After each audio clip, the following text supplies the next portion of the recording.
Welcome back once again to D.A.P. What's good with you? Peace and blessings, peace and blessings. What's good with you? I just want to come on here and give you a little bit of information.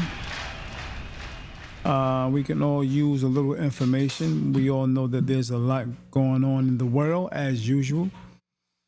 Recently, you guys know, I guess you do know, a situation that happened, and it's, give me 1 minute, please, 1 minute. Let's see. I want to get right to this in a minute. See.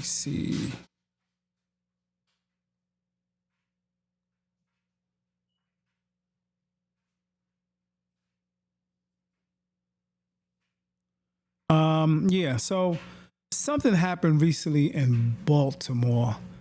Before I get to that situation, I just would like for you guys to hear this. This came across me maybe, I would say almost 2-3 years ago, and I'm just revisiting it. And it's something I think we all should take a look at. Not saying that it's an actual fact, but coming from this brother, it's not something that I know for a fact. But I'm just listening to this brother who actually studies this, which is weed. He studies the weed, and he's a doctor. And I think we should lend him our ear on this situation, okay? Because I think there's a great deal. Hold on, give me 1 minute.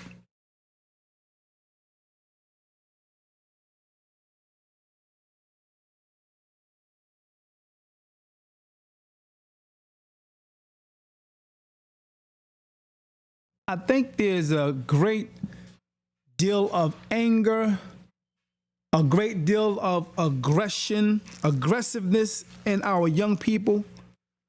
And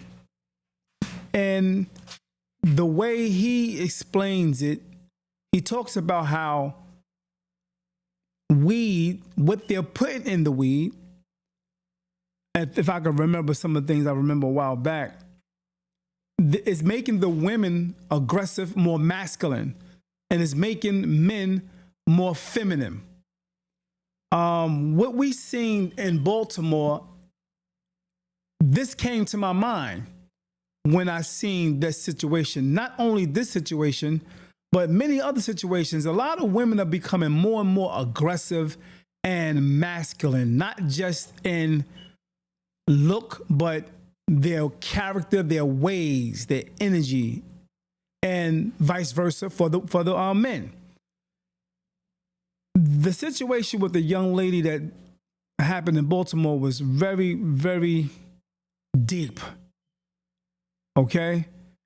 Let me just allow you to hear what brother Wesley Muhammad has been talking about for a few years.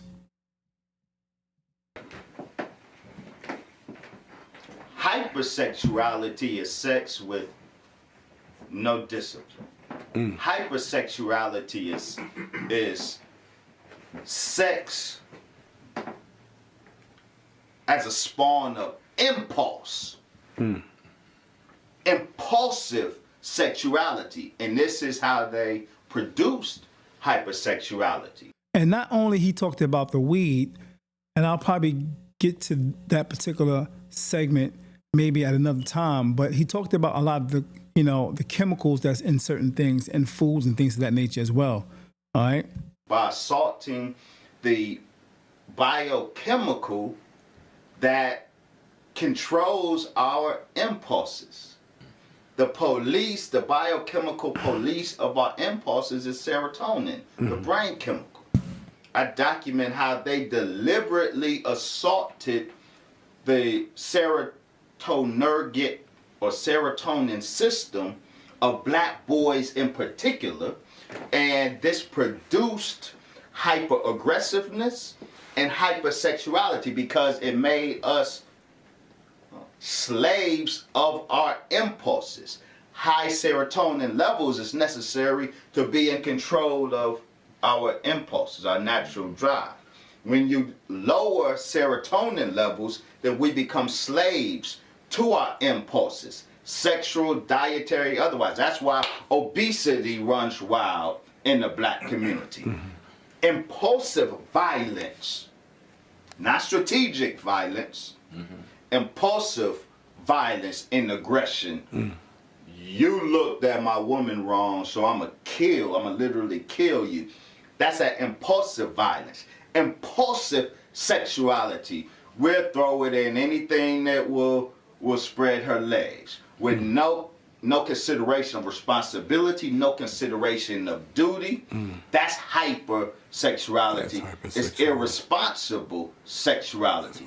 Sexuality is of God. Irresponsible weaponized sexuality is of Satan, the white man. And the last part of that, the impulsiveness is what identifies. So it's not promiscuity, it's not multiple partners. It's just, now, let's say you're in a monogamous relationship that you have impulsive sex in. Are you still considered to be a hypersexual person if you have one partner and you and your partner just decide to impulsively have sex? Is that still classified as hypersexual? Well, no, that's not what I'm talking about. You know, terms such as promiscuity, you know, those are, you have to define that in cultural context. Because what's promiscuous in this cultural context is polygyny in this cultural context. True. So I'm not talking about socially loaded. Let me get to that part where I was trying to speak to you guys about. Let me get to it. Let me see.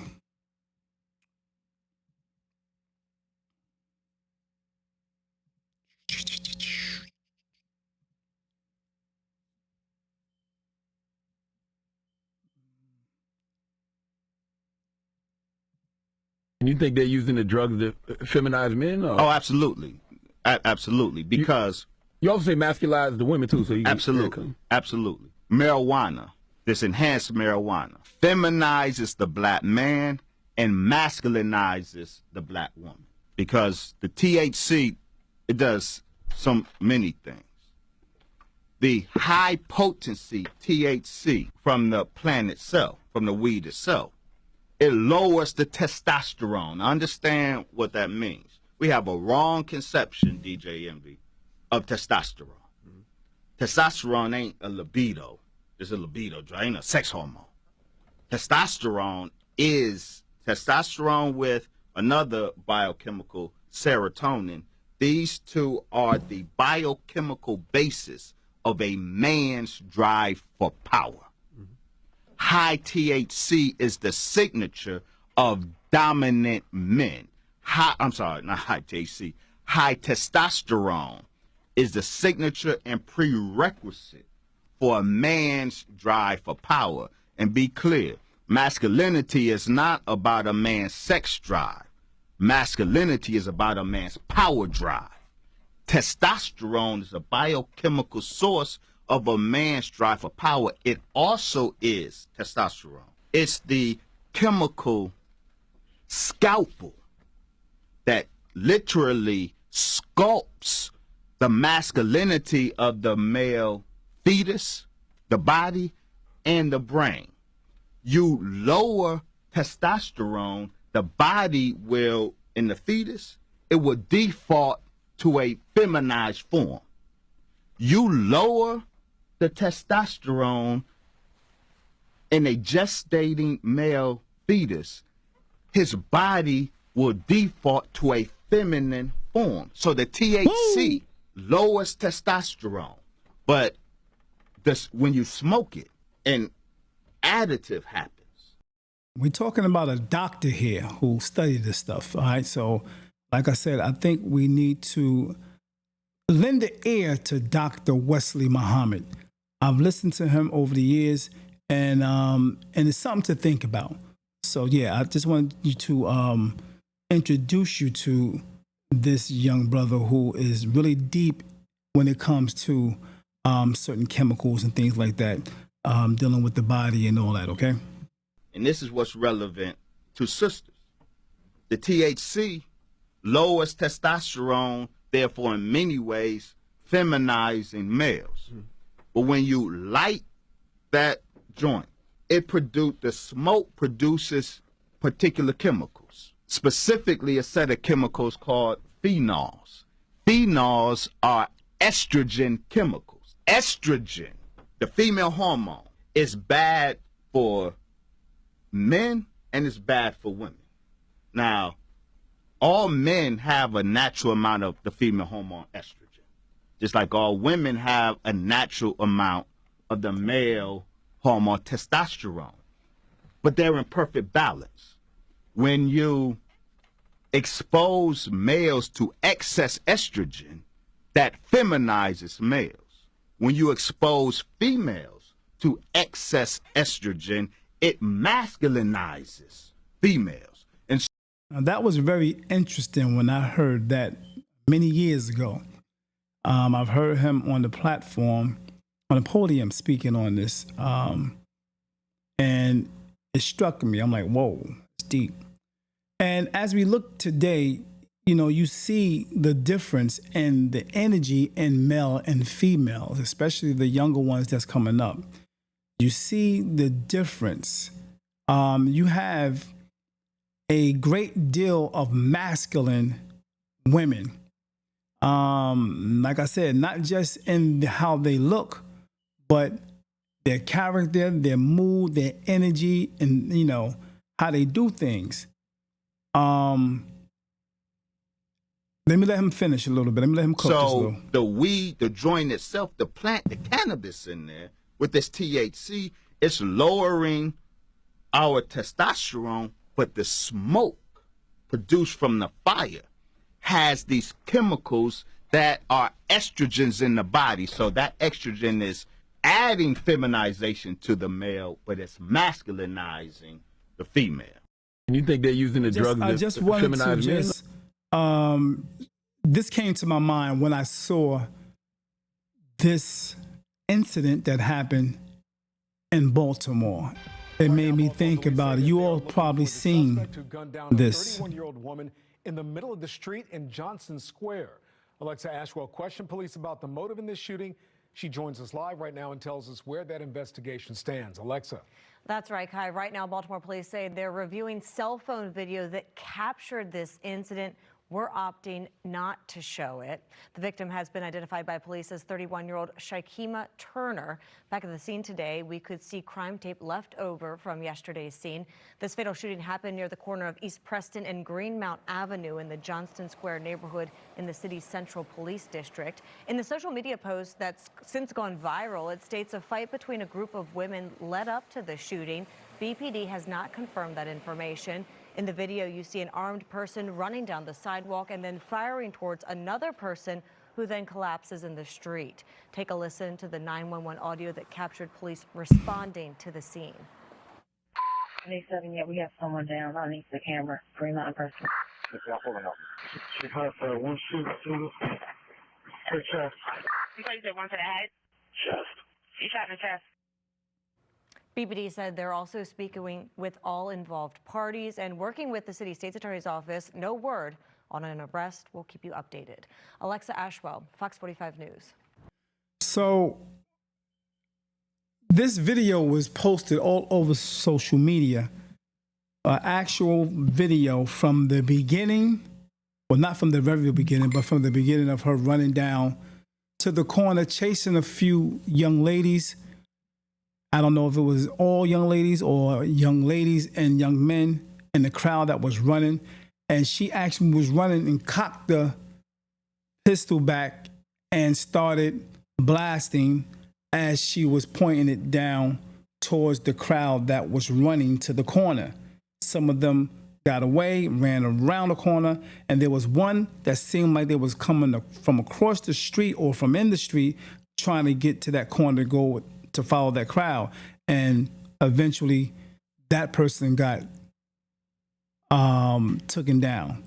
And then the police came and they all tried to resuscitate her and all that.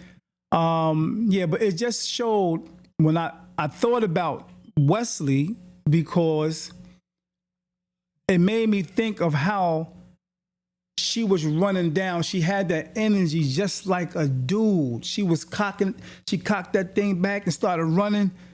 And I mean, just that whole energy was like was like she was possessed. You know what I mean? And didn't really care. And popped off and then turned around like it wasn't nothing. Didn't really run. You know what I mean? She was like it was normal. Like she really wanted to do that. You know what I mean? So I think we need to take a look at what's going on with this weed thing that they're allowing to be in every community on every corner, even though they make laws that you're supposed to have certain license and things like that. And, you know, you only can actually sell the medical weed. And, but I think, you know, it's being sold and you know, I don't think I don't think people have all the paperwork that they need to have to sell this stuff. And there's a lot of people at the top that I think that's meddling or messing with the stuff that's coming into the communities, whether it's medical weed or the other weed. You understand? So I think that we need to look into that deeper, especially those who have their degrees in this type of field that Wesley is in. I think it needs to be looked at deeper because it's going to affect us as a whole, especially the younger generation that's coming up, because they are the generation that's going to be, you know, branded or, you know, coming into this mindset that it's like going to be a candy store on the corner. It's like it's going to be a regular store on the corner. Our 9-year-old's going to grow up knowing that these stores is part of their life. And you understand? So is it a plan? Is it a plan, as Dr. Wesley said, to keep our youth pumping up the chemicals that they may push in these spots? I don't know. I'm just giving you some information. I'm just giving you a perspective just to possibly look at. But look up Dr. Wesley Muhammad and check out some of his videos, and it will surprise you. Trust me, it will surprise you. Much love and respect. I just wanted to give you that. Peace and blessings. I'll talk to you soon. D.A.P. Peace out.